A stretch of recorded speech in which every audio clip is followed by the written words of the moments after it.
महिला शिक्षणाची ज्योत पेटवणारा महाराष्ट्र, महिलांसाठी आरक्षणाची कवाडं उघडणारा पुरोगामी महाराष्ट्र। मात्र या महाराष्ट्राच्या पुरोगामित्वाला आता पैशांसाठी हपापलेल्या राजकीय पुढाऱ्यांनीच सुरुंग लावलाय। अजित पवारांच्या राष्ट्रवादीचा पुढारी असलेल्या राजेंद्र हगवणे आणि त्याच्या कुटुंबियांनी हुंड्यासाठी केलेल्या छळामुळे हगवणेची सून वैष्णवीचा मृत्यू झाला। 51 तोळं सोनं, फॉर्च्युनर गाडी, 7.5 किलो चांदीची भांडी, एवढंच नाही तर कोट्यावधींची उधळण करूनही कसपटे कुटुंबियांच्या हाती फक्त आपली लेक वैष्णवीचा मृतदेह आणि आयुष्यभरासाठीचं दुःख आलं। आणि त्यामुळेच राजकीय नेत्यांच्या घरात चाललंय तरी काय असा प्रश्न उपस्थित होतोय। अशा सुशिक्षित ज्याला आपण म्हणतो अशा घरांमध्ये जर हुंडाबळी होत असतील तर महाराष्ट्र कुठे चाललाय? आणि एक नाही दोन दोन सुनांवर।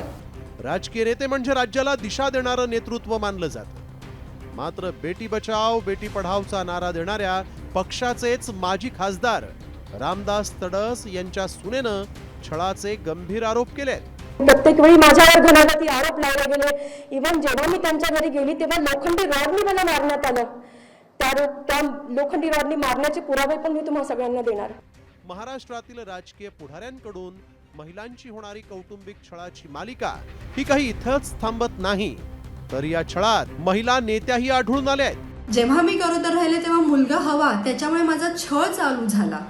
एवढंच नाही तर धनंजय मुंडे यांच्यावरही करुणा मुंडेंनी घरगुती हिंसाचाराचा आरोप केला आणि या प्रकरणी वांद्रे न्यायालयानं धनंजय मुंडेंना दोषी ठरवलं। तर दुसरीकडे महाराष्ट्रात वर्षाला सरासरी 45,000 महिला घरगुती हिंसाचाराच्या शिकार होत असल्याचं चित्र आहे। त्यामुळे खादीच्या आत लपलेले बगळेच लाडक्या बहिणींचे शिकारी आहेत। खरं तर नेत्यांचा आदर्श कार्यकर्ते कायम घेतात, मात्र हे नेतेच जर महिलांचा सन्मान ठेवत नसतील तर कार्यकर्त्यांकडून तरी काय अपेक्षा करणार?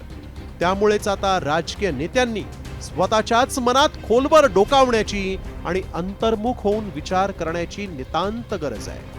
ब्युरो रिपोर्ट, साम टीव्ही न्यूज।